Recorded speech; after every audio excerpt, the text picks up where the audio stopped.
ज्योतिषशास्त्र सर्व मानवीयांना मनपूर्वक वंदन. नमस्कार सर्व माझ्या ज्योतिष मित्रांना. मनपूर्वक नमस्कार. समीक्षाताईंना खूप खूप धन्यवाद, त्यांनी मला इथे बोलण्याची संधी दिली. ज्योतिषशास्त्र हे विज्ञाननिष्ठ शास्त्र आहे. भविष्यातील संभाव्यता सांगण्याचे हे एक शास्त्र आहे. घडणारी घटना निश्चित सांगणे हा ज्योतिषशास्त्राचा उद्देश नाही. ग्रहांची भ्रमणे ही निश्चित असतात, म्हणून काळ व ग्रहण भ्रमणाची सांगड घालून पूर्वसुरींनी ज्योतिष नावाच्या कालज्ञानशास्त्राची निर्मिती केली आहे. ग्रहांच्या भ्रमणामुळे काळाला गुण चिकटतात व ते गुण मानवामध्ये परावर्तित होतात. कोणत्या ग्रहाकडे, कोणत्या राशीकडे कोणते गुण आहेत हे पंचभौतिक विचारामुळे प्रत्यक्ष प्रमाणाने सिद्ध होते. पाप पुण्याचे गाठोडे घेऊनच मनुष्य जन्माला येतो. सुखदुःखाची शिदोरी घेऊन येतो. प्रारब्ध म्हणजे दुःख तर संचित म्हणजे सुख होय. मनुष्य जन्माला येताना पहिल्या श्वासाबरोबरच आपल्या कर्माची सुरुवात करतो. मनुष्याचे अंतिम ध्येय मोक्ष व मुक्ती आहे. जीवात्म्याची प्रगती व्हावी हा मनुष्य जन्माचा मुख्य हेतू असतो. या प्रगतीसाठी प्रत्येक जीवात्म्याला त्या निर्गुण निराकार परमेश्वराची उपासना करण्याची अत्यंत आवश्यकता असते. उपासनेने पापांचा परिहार होऊन त्याच्या देहाची व मनाची शुद्धी होते. पूर्वजन्माच्या प्रारब्धाची तीव्रता हळूहळू कमी होण्यास मदत होते. उपासनेमुळे आत्मिक शक्ती मिळते. या जन्मात चांगल्या गोष्टी प्राप्त होतात.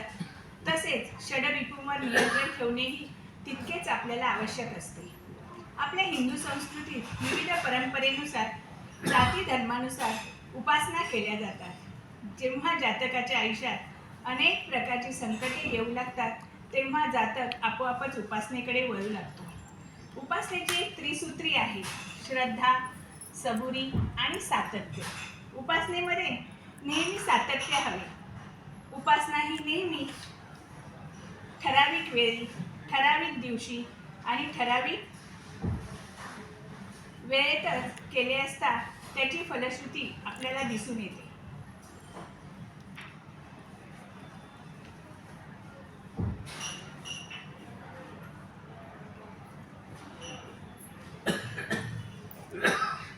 ज्योतिषशास्त्रामध्ये कुलधर्म, कुलाचार याबरोबरच त्या व्यक्तीच्या आयुष्यात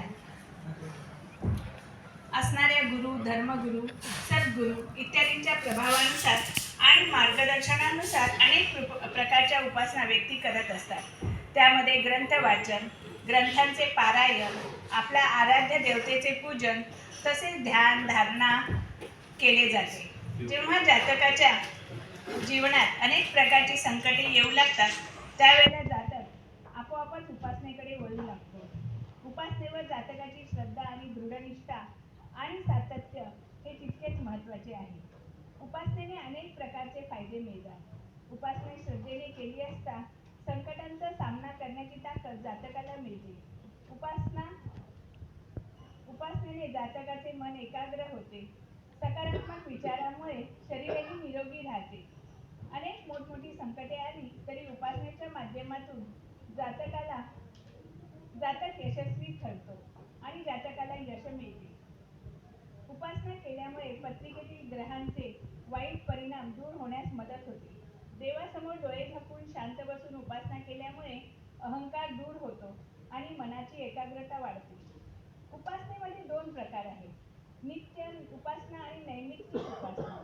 उपासना नेहमी नित्य व नैमित्तिक प्रकाराने करावी. उपासनेचे अनेक प्रकार आहेत: मंत्र उपासना, नामस्मरण, ग्रंथांचे वाचन म्हणजेच पारायण, व्रतवैकल्ये, कुलाचार, स्तोत्र पठण, शांती पठण, यज्ञयाग अशा अनेक प्रकारे विविध प्रकारे या उपासना केल्या जातात. उपासनेचे अनेक फायदे मनुष्य मिळवू शकतो. आपल्या जीवनात पंचांगाचेही अनन्यसाधारण महत्त्व आहे. पंचांगाची 5 अंगे म्हणजे तिथी, वार, नक्षत्र, योग व करण या 5ही गोष्टींना आपल्या जीवनात अतिशय महत्त्वाचे स्थान आहे. पूर्वीच्या काही ब्राह्मण लोक म्हणजेच गुरुजी फक्त पंचांगाचा वापर करूनच येणाऱ्या जातकाला योग्य मार्गदर्शन आणि उपासना देऊन त्याच्या प्रश्नांचे समाधान करत असत. पण आता आपण आपल्या जीवनातील पंचांगाचे महत्त्व आता समजून घेऊ. पहिलं तिथीचे महत्त्व. आपल्या जन्माच्या वेळी जी तिथी असेल त्या तिथीचे नाव सकाळी उठल्यावरती 21 वेळा म्हणावे. म्हणजे समजा आपला जन्म जर शुक्ल पक्षातील एकादशी या तिथीवर जर झाला असेल तर सकाळी उठल्यानंतर शुक्ल पक्ष एकादशी असे 21 वेळा म्हणावे. म्हणजे असे म्हटल्याने आपल्याला तिथीचे शुभ परिणाम अनुभवास येतात. नंबर 2, वार. आपला जन्म ज्या दिवशी झाला असेल त्या जन्मवाराचे नाव दिवसभरातून 2 वेळा घ्यावे. जन्मवारामध्ये ग्रहाचे नाव असते. जन्मवाराचे नाव दिवसातून 2 वेळा घेतले असता आपल्या आयुष्यात वाढ होते आणि आपले आयुष्य निरोगी राहते. तिसरं आहे, आपला जन्म ज्या नक्षत्रावर झाला आहे त्या जन्म नक्षत्राचा उच्चार सकाळी व संध्याकाळी 11 वेळा केला असता नक्षत्राचे शुभ परिणाम आपल्याला प्राप्त होताना दिसून येतात. चौथं आहे, योग. आपला जन्म ज्या योगावर झाला आहे त्या योगाचे उच्चारण 11 वेळा केल्यास त्या योगाचा औषधाप्रमाणे आपल्याला उपयोग होतो व आजारपणही बरे होते. पाचवं आहे, करण. जातकाचा जन्म ज्या करणावर झाला आहे त्या करणाचा उच्चार सकाळ संध्याकाळ आपण जर 21 वेळा केला तर आपल्या कामातील अडथळे दूर होऊन सर्व कामे मार्गी लागताना दिसून येतात. याचबरोबर प्रत्येक जातकाने नेहमी सकारात्मक विचार मनात आणावा. कुंडलीप्रमाणे आपल्याला उपासना करायची असल्यास आपण जातकाचे प्रथम स्थान, पंचम स्थान, नवम स्थान आणि एकादश स्थान पाहावे. प्रथम स्थान म्हणजे जातक स्वतः, पंचम स्थान म्हणजे प्रणय, शिक्षण, संतती इत्यादी. भाग्य म्हणजे आपले नशीब म्हणजे जातकाचे नशीब आणि एकादश भाव म्हणजे लाभ होय. जातकाच्या नशिबात लाभ आहेत की नाही हे एकादश स्थानावरून आपल्याला अचूक समजते. वरील 4 भावांच्या स्वामींच्या मंत्रांचे जप तसेच वर्षभरातून एकदा या भावांच्या स्वामींचे दाने जर आपण केली असता खूपच सुंदर अनुभव आपल्याला पाहायला मिळतात व अनुभवासही येतात. आता नक्षत्र उपासना. नक्षत्रांचा आपल्या जीवनावर अतिशय खूप परिणाम होताना दिसून येतो. आपल्या आयुष्यावर नक्षत्रे खूप परिणाम करत असतात. न क्षरती इति नक्षत्रम असे म्हटले आहे ते उगाचच नाही. जातकाचा जन्म ज्या नक्षत्रावर झाला असेल त्या नक्षत्र स्वामीची उपासना करणे, मंत्रजप करणे, दान करणे अतिशय महत्त्वाचे आहे. समजा जातकाचा जन्म वृषभ राशीतील रोहिणी या नक्षत्रावर झाला असता रोहिणी नक्षत्राची देवता ब्रह्मा आहे.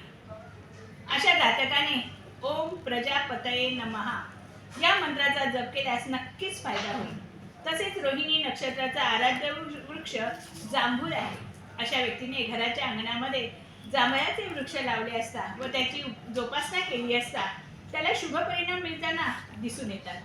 जांभळाचे झाड लावणे शक्य नसल्यास देवपूजेमध्ये जांभळाच्या झाडाची पाने ठेवून त्याची पूजा केली असताही शुभ परिणाम मिळू शकतात. तसेच जांभळाचे बी देव्हाऱ्यात ठेवून त्याची नित्यनेमाने पूजा केली असताही नक्की शुभ फळे मिळताना दिसून येतात. आता रत्नांचे महत्त्व. आपल्या आयुष्यामध्ये रत्नेही फार प्रभावी ठरू शकतात. रत्न वापरणे हा सर्वात महत्त्वाचा साधा सोपा उपाय आहे, पण थोडा खर्चिक आहे. सर्वसाधारण व्यक्तींना रत्न परवडत नाही, पण पत्रिकेतील गुरु चांगल्या स्थितीत नसेल तर गुरुची उपासना, मंत्र उपासना, मंत्रस्तोत्र म्हणून गुरुला आपण बलवान करणे आवश्यक आहे. पण सध्याच्या व्यस्त जीवनामध्ये जातकाला उपासना, मंत्र, स्तोत्र म्हणण्यास जमत नसल्याने रत्न वापरणे हितावह ठरते. रत्न वापरल्यास त्याचे शुभ परिणाम दिसून येतात. जातकाच्या कुंडलीत अनेक ग्रह बिघडलेले असतील तर त्या सर्व ग्रहांची उपासना करणे, रत्न वापरणे शक्य होणार नाही. अशा वेळी जातकाने भाग्येशाची उपासना करणे सर्वात महत्त्वाचे ठरते. नवमाच्या स्वामींची उपासना या ठिकाणी फलदायी ठरते. घराचा कारकग्रह मंगळ बिघडला असता मंगळाची उपासना करून मंगळाला बलवान करू शकतो. पत्रिकेतील शिक्षणाचा कारकग्रह गुरु बिघडला असता गुरुची उपासना करून स्तोत्र म्हणून आपण गुरुलाही बलवान करू शकतो. तसेच नोकरीचा कारकग्रह मग शनी बिघडला असता शनीची उपासना करून शनीचे स्तोत्र मंत्र म्हणून शनीलाही आपण प्रसन्न करू शकतो, बलवान करू शकतो. आता वयोपरत्वे ग्रहांची उपासना. 10 ते 20 वर्ष या काळात बालपण, शिक्षण यासाठी बुध व गुरु हे ग्रह बलवान असावेत आणि बलवान ते करावे. 20 व 30 वर्ष उच्च शिक्षण आणि नोकरीचा काळ आहे. यावेळी शनी, बुध, गुरु या ग्रहांची उपासना करून त्यांना बलवान करणे आवश्यक आहे. 30 ते 40 वर्ष या काळात विवाह, संतती, नोकरी यासाठी मंगळ, बुध, गुरु, शनी या ग्रहांना बलवान करणे आवश्यक आहे. 40 ते 50 वर्ष या काळात संततीचे उच्च शिक्षण, प्रमोशन यासाठी गुरु, शनी ग्रहांना गुरु, शनी, मंगळ या ग्रहांना बलवान करावे. 50 ते 60 वर्ष या काळात नाचवंडे, मुलांचे करिअर आणि आपली रिटायरमेंट यासाठी गुरु व शनी या ग्रहांना बलवान करणे आवश्यक आहे. आणि 60 ते 70 वर्ष या काळात आरोग्याचे प्रश्न यासाठी पत्रिकेतील 6 व 8 भावांच्या स्वामींची उपासना करावी.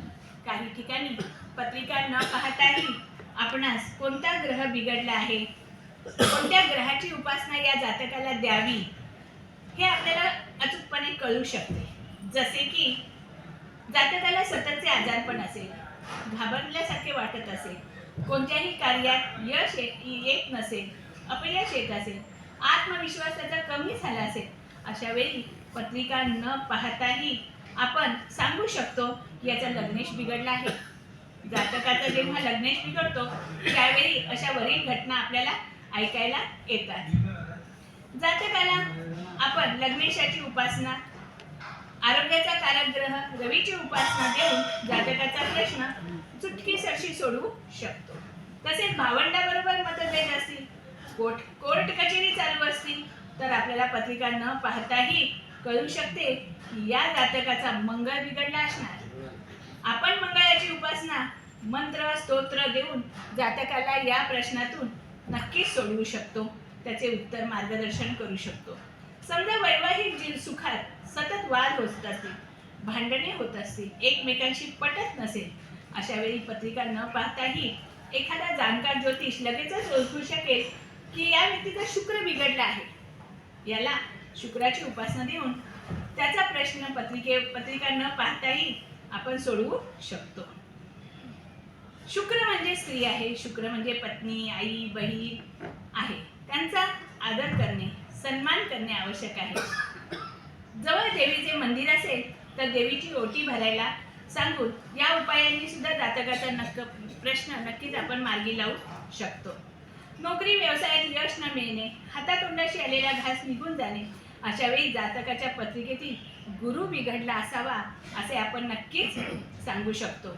व जातकाला गुरुची दाने मंदिरात द्यावयास सांगणे, जसे की चणे डाळ, हळद, पिवळी वस्त्रे, पिवळी मिठाई दान केल्यास गुरु बलवान होतो व जातकाला त्याची शुभ फळे प्राप्त होताना दिसून येतात. व्यापाराचा आणि वाणीचा कारक ग्रह बुध बिघडला असता आपण जातकाला बुधाची उपासना, बुधाचे मंत्र, बुधाचे रत्न देऊन त्याचा प्रश्न सोडवू शकतो. आता मंत्र उपासनेकडे आपण वळूया. प्रत्येक ग्रहाची मंत्राची जपसंख्या हजारांच्या पटीत सांगितली आहे. असा मंत्र जप केल्याने शरीरावर, मनावर, आरोग्यावर योग्य परिणाम होऊन जातकाचे प्रश्न पटापट सुटू लागतात. आपल्या उपासनेत सर्वात अग्रस्थान आपल्या कुलदेवतेचे आहे. संकटकाळी सर्वात आधी धावून येणारी आपली कुलदेवताच असते. कुलदेवतेचा फोटो किंवा टाक आपल्या देवालयात असणे आवश्यक आहे. दरवर्षी कुलदेवतेला जाऊन तिचा मान सन्मान करणे आवश्यक आहे. कुलदेवतेला जाऊन भरमसाठ खर्च करण्याची काही आवश्यकता नाही. कुलदेवतेला मनोभावे जाणे, प्रेमाने भेट देणे, मनात भाव असणे फार महत्त्वाचे असते. उपासनेतील दुसरे महत्त्वाचे स्थान म्हणजे आपले ग्रामदैवत होय. ग्रामदेवतेला वर्षातून एकदा तरी जाऊन तिचा मान सन्मान करणे आवश्यक आहे. सर्वात लवकरात लवकर धावून येणारी कुलदेवता व ग्रामदैवत ही दोन दैवते जातकाच्या आयुष्यात महत्त्वाची ठरतात.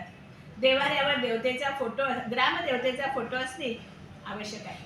उपासनेतील तिसरे महत्त्वाचे स्थान म्हणजे आराध्य देवतेचे आहे. स्वामी समर्थ, गजानन महाराज, साईबाबा इत्यादी जातकांची ज्या आराध्य देवतेवर श्रद्धा असेल त्याची उपासना करण्यास अवश्य सांगावे। उपासनातील चौथे महत्त्वाचे स्थान म्हणजे आपल्या पत्रिकेतील महादशा स्वामींचे। जातकाला ज्या ग्रहाची महादशा चालू आहे त्या महादशा स्वामीची उपासना करणे आवश्यक ठरते। उपासनेचे पाचवे महत्त्वाचे स्थान म्हणजे अंतर्दशा स्वामीचे।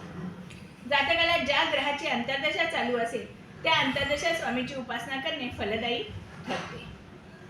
उपासनेतील सातवे महत्त्वाचे स्थान म्हणजे आपल्या पितरांची उपासना करणे। बऱ्याच लोकांना गेलेल्या पितरांची वर्षातून एकदाच आठवण म्हणजे पितृपक्षात आठवण येते। या पूर्वजांची आठवण आपण वर्षभर केली पाहिजे।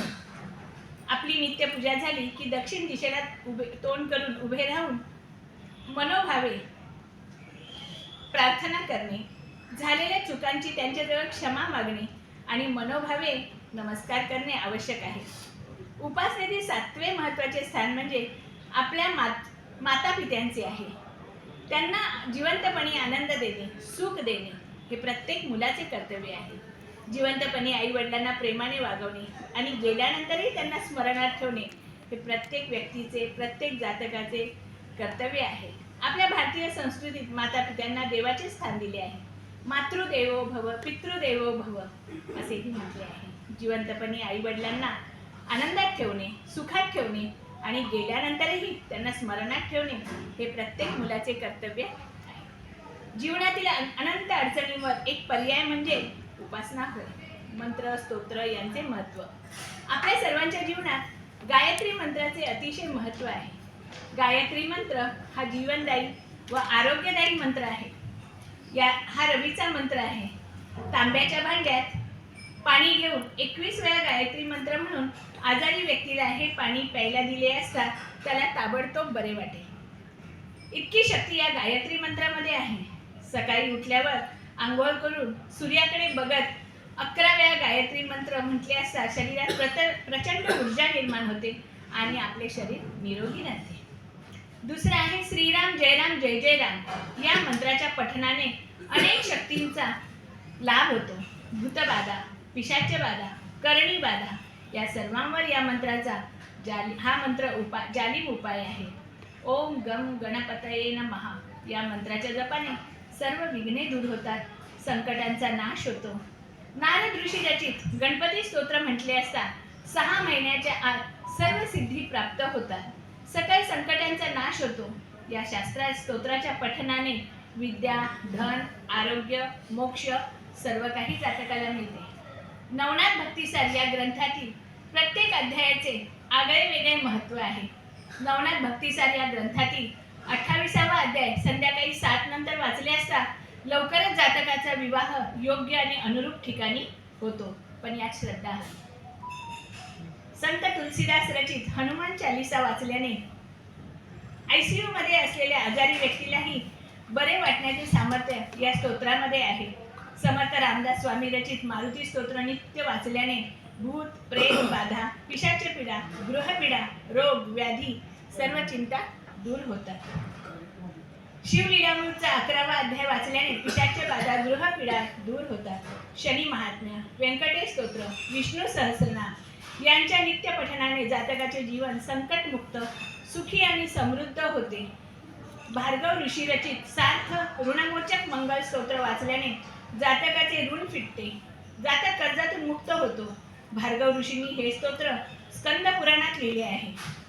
विवाहासाठी आणि वैवाहिक सुख मिळवण्यासाठी दर बुधवारी कृष्णाची पूजा करून बाळकृष्णाला तुळस व्हावी, रुक्मिणी स्वयंवराचे पुस्तक वाचावे, लवकरच त्या व्यक्तीचा विवाह ठरतो।